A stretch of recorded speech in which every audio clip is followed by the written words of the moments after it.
It's a crankshaft. It's in an engine. It's the part that rotates, makes the pistons go up and down. I made it with cold rolled steel. I put it in a 4-jaw chuck so I can offset it, and that made it so I can cut it on the offset. Pretty much in this class, we take raw stock, round stock, square stock, all that, cut it to size, and then turn it or mill it down to the correct size and shape, and hold the dimensions and tolerances. All right, well first you're gonna figure out what you're making. And what you do is you take a raw piece of metal, round stock or square, rectangular, and you'll cut it in the saw to what size you're making the project at. Then from there on, you're gonna put it into one of the machines, and you just use a series of tools that come in and drill holes, cut the part down, and do all your dimensions the way that your project is supposed to be.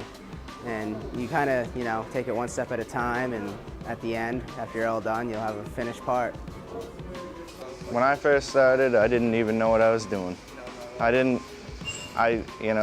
It took me 3 or 4 months to learn, to start doing stuff on my own without having the teacher help me.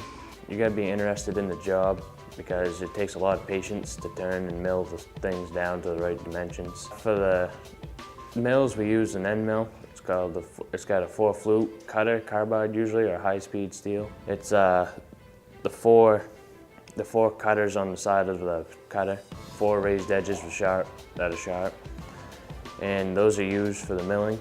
And on the lathes, we have a carbide cutter, which is just a hard piece of steel that cuts off the steel. You got to be good at math. Is kind of challenging sometimes, and everything we do in here is really, really precise to the nearest 10 or 5 to 10 thousandths of an inch. Calculating angles and the dimensions, and subtracting and dividing, multiplying to get your speeds and get the correct stuff. We have plans that we got to go by. It says all the dimensions and how much steel needs to be cut off. Probably doing square stock when you got to put holes and make different raised edges on it. Some of those parts can be difficult. You got to be really focused in this because it's really easy to mess up. A lot of other things, you can do it, not do it right, kind of, do a decent job. But with this, you got to stay focused, and everything's got to be just about perfect. Well, if you're not paying attention to something you're doing, and you're not thinking ahead, you're not thinking forward of what you're going to do before you do it, it's really easy to make a mistake. So you just got to keep checking your stuff, keep measuring, making sure that you're in tolerance and you didn't go too far, didn't drill too big of a hole or something like that, and just stay on your toes so you don't make any mistakes. Definitely.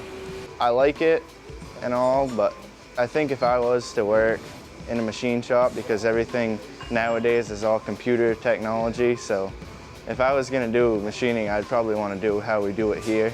What I like about it is at the end when you're done with a part, you definitely feel accomplished. You've come from a piece of raw metal to something that you can use as a tool, or